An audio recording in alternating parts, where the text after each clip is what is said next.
Alright, ladies and gentlemen, I hope you're all doing well, and welcome to the showdown between the Vampire Count and the Empire here on Borderlow Landing. It's going to be myself versus Subutai. Should be quite a bit of fun. One of my first times using the Graveguard Halberds, which honestly I think are pretty useful against the Empire, right? You're going to be seeing the Demograph Knight Halberd ROR quite a bit now with their glorious charge ability in tandem with Knights of the Black Rose and Empire Knights, Knights of the Blazing Sun, all things that appear in this matchup. So having the Graveguard with Halberds is, I think, some really, really good utility, and they look super freaking cool. Look at these guys. So my battle line is going to be a couple units of Graveguard Halberds. Front line is going to be zombies, double White Kings. You have to use White Kings against Empire, in my opinion, because, you know, I'm an Empire main. I know the dirty tricks, because Empire loves to spam their State Troopers. Their State Troopers for like 300 gold, whatever they are so damn cost effective and just hordes, and White Kings are excellent at clearing them out using the Scab's Graith. On the backside here, Skeletons and Zombies going to be going to hold Objective 3, and this is one of my favorite techs here, is using the Chillgeist against the Empire, right? So he does have magic damage via silver bullets as well as their lore of magic, but aside from that, Empire doesn't have too many, like, you know, ways to really just crush a magic damage unit, and Chillgeists are really durable and sticky and good at chasing down Empire Cav and terror routing positions. So we're going to be going for back pressure. We're going to be using a very spooky back pressure here with the Chillgeists as well as Karen Race and Heinrich to try and, you know, get a triple cap on him early. So we'll see. Now, for Subutai's build, he's got the Huntsman. This is pretty cool, isn't it? Just like the Empire Huntsman coming out of the woods. So 2 Huntsman units and Free Company Militia. On the flank here, the flank, we do have Free Company Militia, Huntsman, good against Cryptors, good against a multitude of my monsters, and a big old State Trooper tied. So we got Spearmen, I would imagine, with shields, basic variant Spearmen, it looks like, so going very bare bones, and using Flagellants. So Flagellants are pretty good against vampires. They're excellent at just cutting through these zombies and skeletons. They obviously get folded up pretty bad by Graveguard, but, you know, they hold, which is really, really useful for the Empire. And no, this isn't unsummoned Balthazar Gelt. He's going to be taking us to Estalia on foot. So just using the Final Transmutation. Vampires do like the blob, so he brought some tech to try and punish the blob, and we're going to see if it's going to pay dividends here in this glorious battle. So the Shambling Legion's going to be heading up towards Objective 2 here. Meanwhile, on the flank, I call in some Crypt Ghouls. I figured I'd get sneaky and try and push him off this point here. So the Crypt Ghouls going to be sprinting towards the Huntsman, and I do keep him from capturing the objective, which was pretty nice. But the Huntsmen are teeing off now, mostly on zombies, which is fine. Zombies have, you know, 12,000 HP. So it's great if you can get them to shoot your zombies, but the Graveguard are the appropriate target, right? They only have the 90 armor. They don't have shields, so they can take a bit of a big beating. Calling in Fellbats, so we do get 2 Fellbats to run up the battlefield. I think I actually missed micro on this one. We pay the Troll Toll there. Meanwhile, Crypt Ghouls have emerged and are going to be chasing now. Unfortunately, Free Company Militia going to be mowing him down. And Subutai with a very sneaky back push. This is his favorite thing to do. He loves doing this, just back pushing your objective. But it is kind of meta on this map anyways. The Knights of the Blazing Sun going to come in, and they honestly kind of wreck everything here. So I do call in some Direwolves to try and press his archers. Meanwhile, the zombies do arrive on the objective here. So here they come. Fellbats get on top of the archers, which is good. And these are Huntsmen too, right? So we get on top of the Huntsmen, and it's causing some friendly fire. The Free Company and other units trying to help them are also shooting their buddies, so a little bit scary. Now, we're going to go for this. I sent in the Karen Race first as a kind of bunker buster unit, and they can definitely dominate a Spearman really hard and potentially cause a very quick terror route. You can see the damage already adding up pretty quickly. Called in from my opponent are Outriders, so we do get the Chillgeists around the side and pursue, and they have a Chilling Aura, so watch what happens if I get close. Let's see if I do. I can't remember if I do. Doesn't look like it, but he turns, he focuses me with the Free Company, and we do get in range for the Chilling Aura. It's very, very close. It should be afflicting them right now, right? Isn't it? Yeah. Should be. Okay, now we got him slowed down, right? So we do catch him, and Subutai responds by pulling back his Knights of the Blazing Sun, and is going to be taking a fight with me here. But we do break the Spearmen. They're going to be terror routing in a matter of seconds, and the Chillgeists are getting an invo. Unfortunately, Knights of the Blazing Sun do fire damage, so they mitigate the healing pretty well, and really, really good Huntsman fire. But overall, look how much damage the Chillgeists are doing. Despite being in like a 3v1 situation, they're doing very, very good. And Heinrich's going to be coming over and dropping Krell off at daycare here. So Krell is going to be getting dropped, and the big man is going to be emerging with his big sword and doing it for Khorne and, you know, whatever other creatures of the night he worships. I think he's still all about Khorne. So, back in the middle. Pretty hotly contested. Back objective here is stabilized. We do have Skeleton Spears chasing Free Company into the woods, so the back point is going to be good. And the Graveguard Graveguard Halberds have started fighting with the Flagellants, and that's going to be a massacre. We have zombies in there too, so the Flagellants are going to get cut to pieces by these mighty Whites here, and the White Kings also going to be providing the Scab's Grace, which have been pretty effective. On the middle, we do have Knights of the Blazing Sun, which is a great choice. I love them against vampires, just cleaning out my chaff units, but so far, we're doing pretty well in the battlefield control. We do defeat the Knights of the Blazing Sun there using Krell, and actually manage to stabilize my Chillgeists. So even though they're very beat up, their leadership probably will stabilize here, and I'm going to run them into the trees. And another one of the best units on the roster against Empire that I always struggle to deal with is Vargeist. Vargeist are vulnerable against missile fire, but if they can get charges on Empire heavy cavalry, man, they just take them apart and do some serious work. So Subutai going for back pressure here. He's ahead of me on value, but I have a lot more healing than him, so it's probably pretty even. Flagellant's going to be trying to get the back point, but honestly, the Crypt Ghouls and Zombies can probably take them. Skeleton Spears tying up those Free Company Militia there feels pretty good. And the Graveguard Halberd's giving me a very stalwart point that even if he does charge me with Cav, he's going to have a pretty bad time, and the Graveguard are going to be able to kind of hold them at bay. So back towards Objective 1. We've been able to hold his back objective for a long time. Karen Race retreating and very, very healthy here. We do have some grenade launchers coming in, unfortunately. Trying to use my White King. He came from the middle. Not the White King, but Krell, excuse me. To chop up the grenade launchers, but he is getting some good grenade launcher salvos, which are doing respectable damage. But here, the big scary ghosts are able to hold up the position, and if we can actually just bro charge into this formation, he has a lot of low leadership stuff, low HP units here, we might be able to just terror out them. So I'm hoping we get a big terror out and maybe hold that objective. And now, Heinrich's going to be getting crazy. We do have the Gaze into Gash. I drop it. It's coming for the snipe, and it does manage to hit Balthazar and do a lot of HP damage. Unfortunately, a couple of the attacks did hit those Spearmen and did miss out there, but middle objective, we have it. Zombies, Graveguard, Crypt Ghouls coming in for reinforcements. The Vargeist have been just kind of ripping apart some tertiary infantry on the sides. And the Graveguard Halberds have now engaged against the Flagellants on his secondary line, and they're looking pretty damn good. Huntsmen are being forced back a little bit. Knights of the Blazing Sun looking for opportunities to charge. As far as what they should be doing is probably coming over here and maybe securing the back objective, but I think he's already got that on lock. Karen Race, though, very, very sticky unit, right? If you don't have magic damage, it was worse in Warhammer 2, because Karen Race used to have 90% phys res. Now they only have 55, so they still take a fair amount of physical damage, but obviously it's still great for me. So Krell, how's he doing? He's gotten 38 kills, 122 value, but he's been a menace. He's not done a lot of damage, but he's been forcing things to run. And hey, that's not bad, right? Taking out a couple grenade launchers. If he could pick a couple of those before he goes quietly into the Great Beyond, that would be awesome. Vargeist looking for opportunities to charge. Meanwhile, in the woods, we have that perpetual combat between the Free Company and Skeleton Spearmen, which is funny. And the Flagellants are going to lose. The Crypt Ghouls and Zombies will be able to wear them down, and we will get that done. So we have the captures right now. I am down on value. The Empire shooting line has been pretty nasty. He's got all these Huntsmen and just Free Company Militia putting a lot of great firepower into me. So eventually, I think my Graveguard lines will falter. Although we have 114 models here, these guys are looking pretty good as well. Very, very numerous. And, 39 melee defense is pretty damn good. That's not bad at all. So my game plan here is to take you all back to the early days of World of Warcraft Arena. You guys know what I'm talking about. All of you mages and priests and druids who used to run around the pillar spamming Life Bloom and... I think that's what it was called, avoiding the DPS classes. So basically, we're going to be using this pillar very aggressively this game. The Empire has plenty of ammunition on their shooting, and they are going to be calling in even more Huntsmen, so in open field, I will take a lot of damage. And Subutai does stabilize his back objective, so he gets that on lock, and Balthazar Gelt still does have some final transmutations in his back pocket.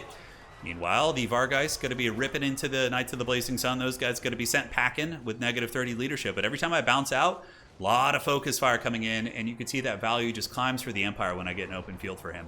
The Crypt Ghouls, the little smelly golems here, are losing a lot of HP very rapidly. Vargeist as well, and I don't want to lose my Vargeist. They're one of my big stopping power units, so I do use the Invocation to try and keep those bad boys alive. Meanwhile, the Corpse Cart getting worn down, and the Vampires are going to be obeying the will of the Necromancer and running back behind the pillar to try and force him forward a little bit, because right now he's very much in his defensive zone. If I can force the fight over here, then I can dictate the terms a little bit better. Now, we get the new Arwar Demis being called out, the Royal Chadorf Griffites. These guys have Glorious Charge now, and they, of course, they cause terror and are just an absolute beast of a unit. Although against my army, there are some vulnerabilities. White Kings are still grinding him down here. On the back objective, we do start a slow push, I believe. We're going to be doing that soon. I'll be sending some zombies there, because I knew this is going to be a long game. Him and I are trading like dead evenly. With healing, it's probably a dead even game right now. So, nobody wants to make a mistake. Everybody's trying to play real tight. Not really any play on the back objective. We do see the Flagellants being taken apart, and the Free Company Militia are just running. It's a big mistake. He should have actually just turned and fought. The Free Company would have defeated those skeletons probably, but instead of running, he's trying to get away, basically. Yeah, so a bit of a blunder there. Royal Outdorf Griffites looking for targets right now. They obviously don't want to engage in here because of the Vargeist and Cryptors and, the Graveguard Halberds would be able to drag them down. And seeing that he's got a lot of cav units on the battlefield, I call in the Chillgeist once again. In their first life, they got about 1,000 value, so they didn't pay for themselves, but they were still very disruptive. And I'm a big enjoyer of these cav units. I think they're actually quite excellent. So they're going to be advancing up into the Knights of the Blazing Sun here. We will see what they can get done. And yeah, that firepower, though, it's blistering. Cryptors here getting wasted. They're on fire from the Knights of the Blazing Sun, so the healing not going to be effective. Heinrich trying his best, We do go for a bit of an Alpha Strike here, but he reacts very well to it. When I go in for that, he casts an Overcasted Final Transmutation, I think. But we do escape the aura before it does damage against my Chill Guy. So the only thing it's really going to be hitting is Heinrich, who does have Invo right now. So that ended up being a bit of a win for us. So we do see the Griffites come in, but they meet the Halberds, which is something, you know, we wouldn't have had, you know, pre-patch, 5.3. So I think they do help a bit in this matchup. Again, you know, they can be ground down by like things like Greatswords. Greatswords would dominate them pretty hard, probably. But you put them with Cryptors, and you got a pretty mean little battle line there. So here comes the Griffites into the back of the Chill Guy. So now we finally commit the Vargeist. As far as ammunition goes, he still has a bit. One of the Huntsman units about to run out of ammo. And you know that's a good sign when you're running out of ammo and you're shooting units and they're getting good value. That is something. So I kind of, you know I'm ahead on points. And I have a lot of time to catch up, right? So sometimes you just got to sit down and come up with a plan and take it slow. So I'm like, we're going to do a really slow plan here. I'm going to be sending zombies to the woods. So we got 2 zombies heading towards his back objective. We're going to continue value trading in the middle. And then we're going to be sending Crypt Ghouls to assist here, as well as some Doggo units to try and backcap him and try and, force his formation to get a little bit less organized. So pulling back the Chill Guys here, and we do get the Dire Pack to jump on top of the Knights of the Blazing Sun, which is going to be cost-effective. Heinrich chasing down the grenade launchers. Free Company Militia shooting into my poor Cryptors and doing some nice damage. But overall, the fight is pretty stabilized here, and it's going to start getting better for me as his ammunition does, wane here. Free Company Militia, though, are on their way back, and they have really, really nice hybrid shooting, kind of similar to Kislev in that way. Heinrich picking off grenade launchers. That's the big thing, keeping those things from shooting. Grenade launchers are excellent against vampire counts. You don't want to leave home without a couple of those. And now Cryptor is fighting the remnants of the Royal Outdorf Griffites. I think we might actually win that fight, though. The Griffites are very tattered. Granted, their stat line is pretty nuts. I don't know if they got their charge off. Hard to say. So we do commit the Fellbats to help us win that fight, provide a little bit of chaff support. Chill Guys move back in, and we do get a good chatter on the Knights of the Blazing Sun here. Zombies and Graveguard, though, are finally given out. Let's see what kind of value these Graveguard. They're giving ground little by little, but they've gotten about 900 value this game. The other Graveguard, I think, has gotten way more. I'm pretty sure that one got some good value before it got karate chopped. We'll have to see. It might even still be alive somewhere, and I just don't see it. So, Skeleton Spear is coming in from reserve, and we do start to push the Empire off the objective again. Here, the Crypt Ghouls do arrive, and the White Kings providing good capture weight, as well as these Dire Pack on their way in. Cryptors do manage to defeat the Royal Outdorf Griffites, so we take those bad boys down, and the Chill Guys are going to be screaming back in once again, proving that their staying power and that nice terror, it's very useful. They've gotten about, 1,000 value in their current life, and another Final Transmutation going down. So I think it's a bit of a blunder for him to try and do area targeting. He probably should just it still hits Heinrich though, but you can escape it. If they target just an area and you run out of the vortex or the aura, you can be okay. So here's the plan. Cryptors and zombies heading to the back objective in tandem with some Crypt Ghouls. We go for that plan. That's going to really force him apart here. We do get a good charge with the big scary chill Guys into the Free Company Militia. Dire Pack might be able to rip him up. And Heinrich, though, looking a little bit beat up here. The Empire Knights, the Knights of Sigmar. It feels bad fighting against my own people, but sometimes to understand the enemy, you must truly play as the enemy in Total War, which is good. Empire feels like a good faction right now for sure. A couple of units need to be karate chopped on the Empire. I definitely think that the Steam Tank is very problematic, as well as Landship, not as much. The Steam Tank is maybe, I don't know. Yeah, I haven't seen too many people, but the Steam Tank is I know it's a problem for Land Battle. Land Battle players hate this one trick, and it's called the Steam Tank. Direwolves coming back in, trying to maintain capture weight here for as long as possible, but I felt pretty confident, right? I'm ahead on score. I'm about to get a freebie on his back objective, and the slow push. Nobody saw the dreaded 23 movement speed back cap coming in. And it's not going to be easy to decap it either, because there's Cryptors. Crypt Ghouls are good against Flagellants. Cryptors are good against Cav, right? So we have answers for a lot of what the Empire is doing. So we're going to be rerouting our mobility here. We retreat with the Cryptors, so a bit of a tactical retreat. We get our 2 Doggos, and we're going to be going to Objective 1 to try and hold that down. Although that does leave me a little bit vulnerable on Objective 3. So there's a heavy chance he just comes back here. These zombies are guarding it, but they only have 2 capture weight. They're expendable. You can see the meat shield thing. So yeah, they are just absolutely trash at holding that objective there. Any state trooper is going to be basically 2.5 times their capture weight, if not around that basically. But we do get the cap here, and the Crypt Ghoul is going to be arriving on the edge of the objective. And the Cryptors are cackling all the way to the bank. Dire Pack is going to be cruising across, and Heinrich and the doggies and the Cryptors that I was able to salvage are going to be heading there as well. So Empire's very happy to sit in one position with his big bow and gun line, right? But if we force them to move, it's going to be harder for them for sure, right? So we move across there, and I'm going to be retreating my White Kings back to this objective because I know that's going to be his play. It's very obvious. So what we're going to do is we're going to get the White Kings, run back here, and hopefully they'll be able to stabilize it. Meanwhile, in this objective, the Cryptor is going to be tearing into the incidentally into the Flagellants here. I was actually trying to charge the grenade launchers, but we do get on top of the Flagellants. But big Empire Knight charge, beautiful stuff from my opponent here. Crypt Ghouls moving in to apply some poison, and the zombies are going to need to commit to the fight as well very, very soon. But we call it a counter to heavy cav, which is going to be Vargeist, and we got 2 doggo units, right? So now that his archers are kind of exposed, he's committing heavily to the objective. We get the 2 dog units, and we are going to get a ton of value. We're going to rip up 2 huntsman units. This free company is going to be dying, and then we can peel north and head off his other missile units that are on the way in.